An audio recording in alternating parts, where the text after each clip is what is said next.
Hi, it's Steve McIlvaine with McIlvaine Home Team. Yesterday I was with a client and they asked me, Steve, do you think we're in a housing boom? Are we in a bubble right now? I don't believe that we are.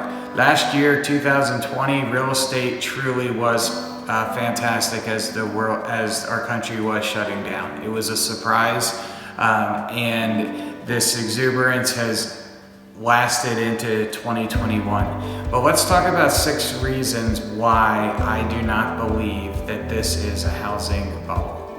The first reason, mortgage standards are not like they used to be. During the housing bubble, it was difficult not to get a mortgage.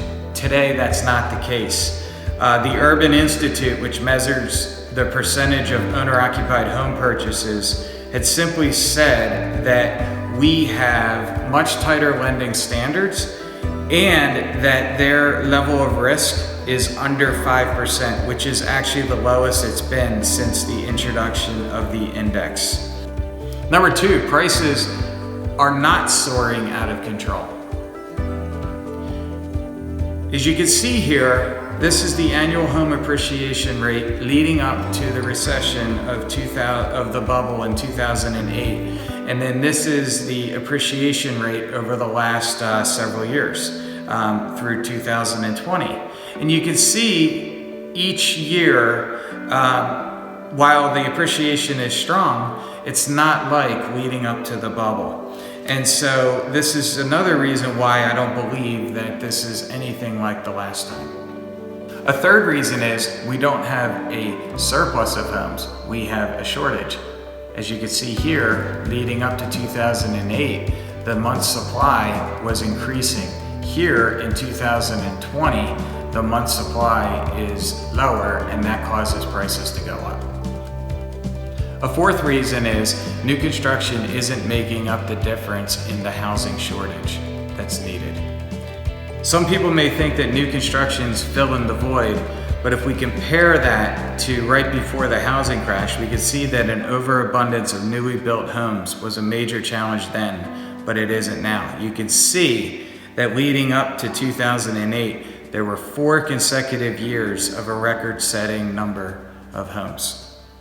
And you can see right now, over the last 10 years, we've been below the 50-year average.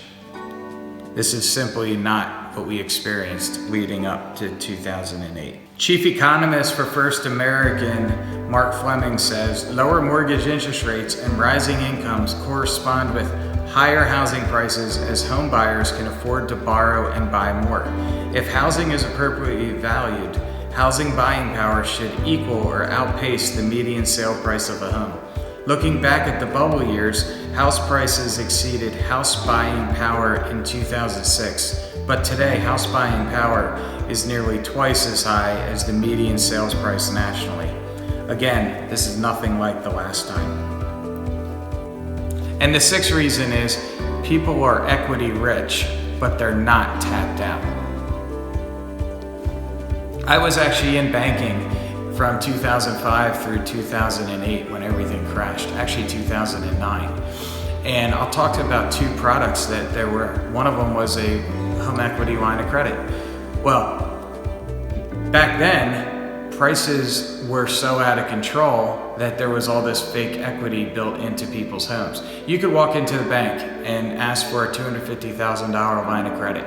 You didn't need to prove your income, you just state what your income was. It wasn't verified. As long as you had a good credit score, you could walk out that day with a $250,000 line of credit. What people were doing is they were using that to go buy investment properties. So they were over leveraged on their existing home, and then they were over leveraged because they were using a variable line of credit to buy another property.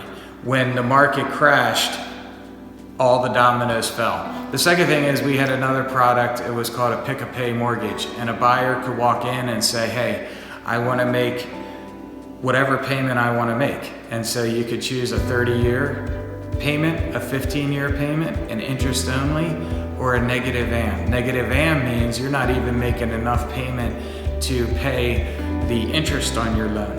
And so what was happening is every single month, people's payments or people's balances on their mortgages were actually going up. These products don't exist right now.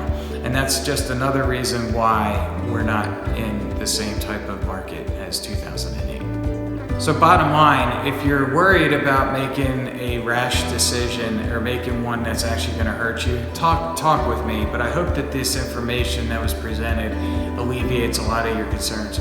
We're here for you. Thanks.